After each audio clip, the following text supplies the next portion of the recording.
दिन कलकत्ता के कस्बा लॉ कॉलेज में जिस प्रकार का एक जघन्य गैंग रेप का केस हुआ है, लगभग 24-25 वर्षीय हमारी बहन एक छात्री, उसके साथ जिस प्रकार का गैंग रेप हुआ है, उसको लेकर आज पूरे भारतवर्ष में, पूरे हिंदुस्तान में एक दुख का माहौल है। कह रहे हैं कि उस प्रदेश से जहां एक महिला मुख्यमंत्री है, महिलाओं के प्रति संवेदनशीलता होनी चाहिए, वहां इस प्रकार की संवेदनहीनता, इस प्रकार की ब्रुटैलिटी आखिर क्यों है। विक्टिम ने खुद स्टेटमेंट जारी किया है, लिखित स्टेटमेंट। वह स्टेटमेंट भी मैं लेके आया हूं, उसके भी कुछ पोर्शंस आपके पास रखूंगा। उसको ध्यान से पढ़ा जाए तो एक बात स्पष्ट होता है कि यह पूरा रेप का जो गैंग रेप का जो कुचक्र हुआ है, ये कहीं ना कहीं स्टेट स्पॉन्सर्ड ब्रुटैलिटी है। पूरे घटना चक्र को बहुत ही विस्तार से समझाया है पीड़िता ने। उसने अपने चिट्ठी में लिखा है कि किस प्रकार 25 तारीख को शाम 7:30 बजे से लगभग 10:30 बजे तक मेरे साथ गैंगरेप हुआ। ऐसे किसी को इस पीड़िता के साथ प्रेम का संबंध स्थापित करना है। उन्होंने कहा कि आप मुझसे शादी कर लो। बाद में लड़की ने कहा कि मेरा बॉयफ्रेंड है, मैं शादी नहीं कर सकती। और उसके बाद ये सारा कुछ हुआ। और सबसे दुखद विषय है, गार्ड वहां मौजूद थे। गार्ड को बाहर जाने के लिए इशारा किया गया। गार्ड सब कुछ देखते रहे, मगर गार्ड्स ने कुछ नहीं किया। किस स्टिक से मारा जाता है, उसको एज़मेटिक अटैक आती है, वो पैर पड़ती है और कहती है मुझे इनहेलर दे दो, मुझे हॉस्पिटल ले जाओ। धमकाया गया कि अगर आपने एक शब्द भी बोला तो तुम्हें तो मारेंगे ही, बॉयफ्रेंड को मारेंगे और माता पिता को सरकार से अरेस्ट कराएंगे। कल्याण बनर्जी जो एक जाने माने एमपी, वक्तव्य देखिए कल, क्या कैलस वक्तव्य है, किस प्रकार का वक्तव्य है। वक्तव्य में वो कहते हैं कि हम इसमें क्या कर सकते हैं, क्लासमेट ही क्लासमेट का रेप कर दे, दोस्त का ही रेप कर दे, तो हम इसमें क्या कर सकते हैं। क्लासमेट का रेप कर दे तो हम क्या कर सकते हैं, मतलब सरकार कुछ नहीं कर सकती। कि 25 जून के दिन कलकत्ता के कस्बा लॉ कॉलेज में जिस प्रकार का एक जघन्य गैंग रेप का केस हुआ है, लगभग 24-25 वर्षीय हमारी बहन एक छात्री, उसके साथ जिस प्रकार का गैंग रेप हुआ है, उसको लेकर आज पूरे भारतवर्ष में, पूरे हिंदुस्तान में एक दुख का माहौल है, अचरज का माहौल है कि आखिर बंगाल किस तरफ बढ़ रहा है। रह के बंगाल से इस प्रकार की रेप की घटनाएं, चाहे वो आरजी कार का विषय हो, चाहे आज कस्बा लॉ कॉलेज का विषय हो, रह के उस प्रदेश से जहां एक महिला मुख्यमंत्री है, महिलाओं के प्रति संवेदनशीलता होनी चाहिए, वहां इस प्रकार की संवेदनहीनता, इस प्रकार की ब्रुटैलिटी आखिर क्यों है। अगर कस्बा लॉ कॉलेज के रेप केस को देखा जाए और पीड़िता ने, विक्टिम ने खुद स्टेटमेंट जारी किया है, लिखित स्टेटमेंट।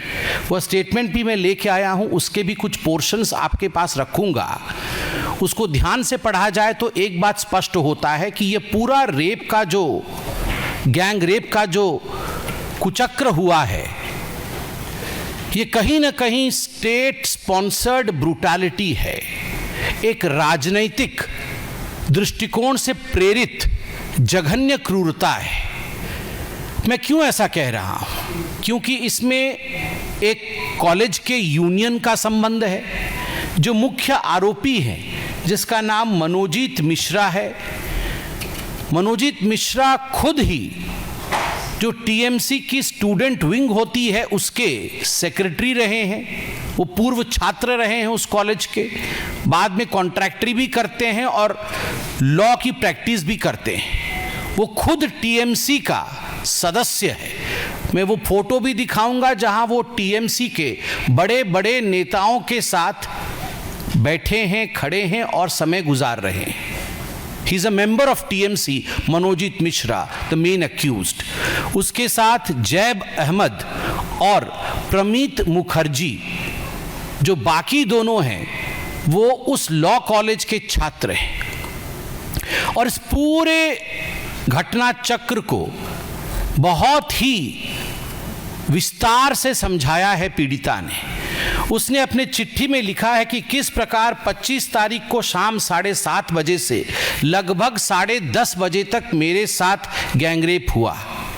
जो घटना चक्र है उसका जिक्र करते हुए मैं कुछ पोर्शंस पढ़ूंगा, आप उसमें से सोचिएगा कि कितना जघन्य था ये कांड। Then J and M and P came inside। इसमें उन्होंने शॉर्ट फॉर्म यूज किया है। जो J है वो जैब के लिए है, जो M है वो मनोजीत के लिए है, और जो P है वो प्रमीत के लिए है। Then J called M and P to come inside।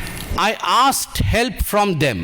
I asked them to take me to Ruby General Hospital, but they were not helping me।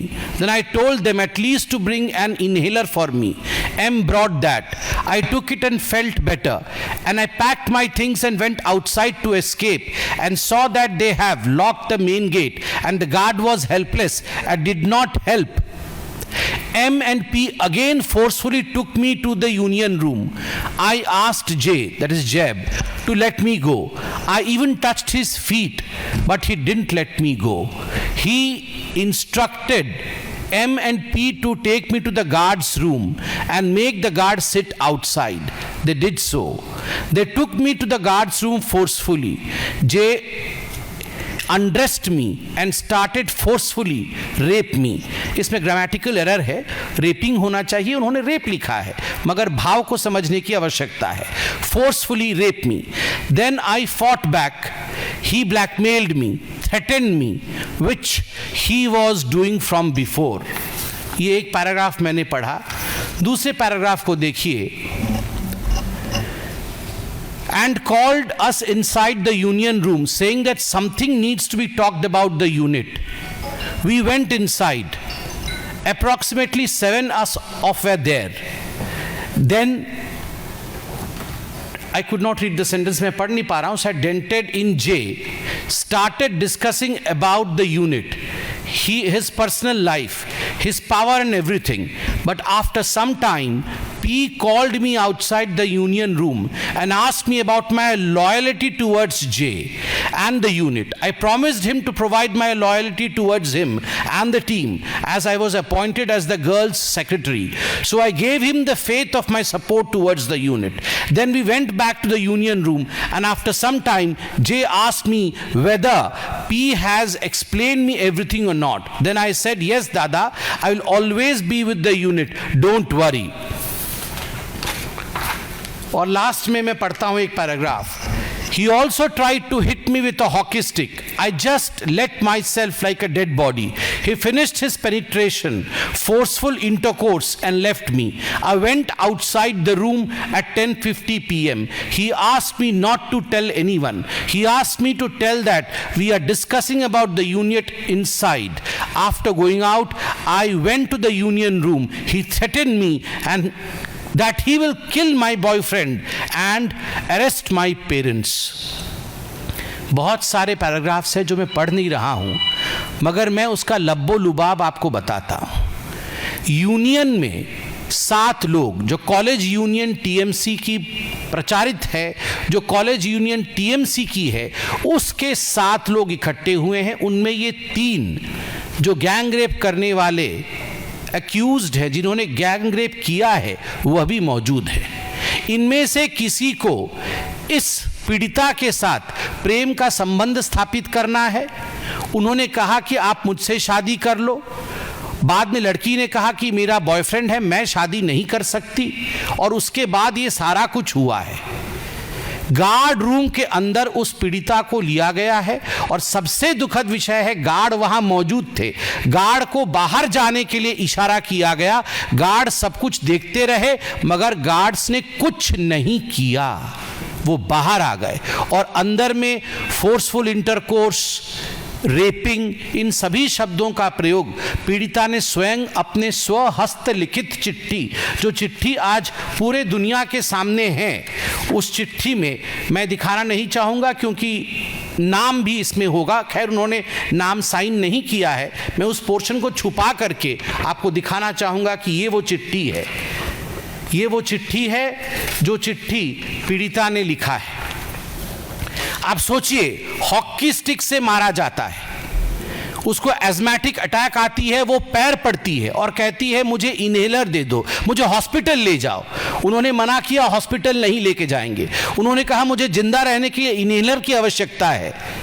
Right outside of a horror Hindi movie जो हम देखते हैं horror stories में कि किस प्रकार से दानव और दैत्य किसी महिला के साथ व्यवहार कर रहे होते हैं, ठीक उसी प्रकार का व्यवहार टीएमसी के इन गुंडों ने एक पीड़िता के साथ किया। हॉस्पिटल नहीं लेके गए, बाद में इनहेलर लाके से दिया गया, जान बची, मगर धमकाया गया कि अगर आपने एक शब्द भी बोला तो तुम्हें तो मारेंगे ही, बॉयफ्रेंड को मारेंगे और माता पिता को सरकार से अरेस्ट कराएंगे। ये जो सरकारी प्रोटेक्शन है, आप सोच के देखिए, टीएमसी के ही एक नेता ने ये काम किया है, मनोजीत मिश्रा। ये है मनोजीत मिश्रा, और मनोजीत मिश्रा को आप किनके साथ देख सकते हैं? ये मनोजीत मिश्रा अभिषेक बनर्जी के साथ है। ये मनोजीत मिश्रा है मिनिस्टर चंद्रिमा भट्टाचार्य के साथ, जो ममता बनर्जी की काफ़ी नज़दीकी मंत्री मानी जाती है।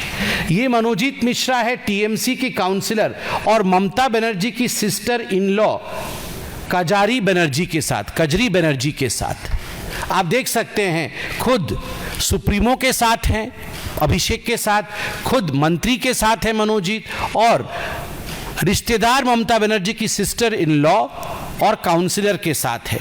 ठीक उसी प्रकार आप मनोजीत मिश्रा जो मुख्य आरोपी है उसको देख सकते हैं टीएमसी के एमएलए देवाशीष कुमार के साथ।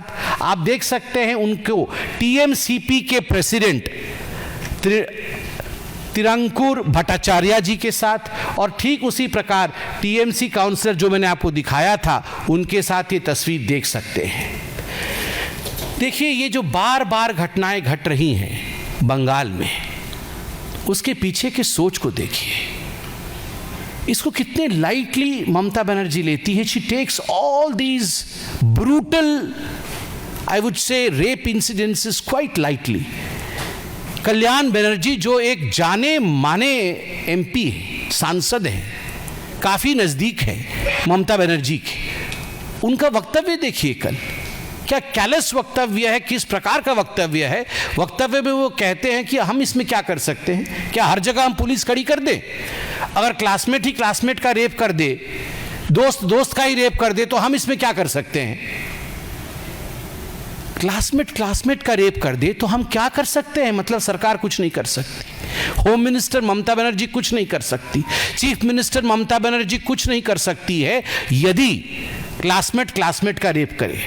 दूसरा, यदि कॉलेज के कैंपस के अंदर हो तो सरकार क्या कर सकती है? क्यों? कॉलेज का कैंपस का अंदर का विभाग सरकार से बाहर होता है क्या? Is the college a different state? Is the college a different country in all together? वो अपने आप में कोई दूसरा देश होता है क्या कि कॉलेज के अंदर अगर रेप होता है तो उसमें ममता बनर्जी या टीएमसी की सरकार कुछ नहीं कर सकती? पार्क स्ट्रीट में रेप हुआ था तो उसे साधारण घटना कहा गया था कि ये साधारण घटना है। हंसखली में रेप हुआ था तो लव अफेयर गोइंग रॉन्ग, प्यार था दोनों के बीच में, वो थोड़ा गलत हो गया, उसके कारण हंसखली में रेप हुआ।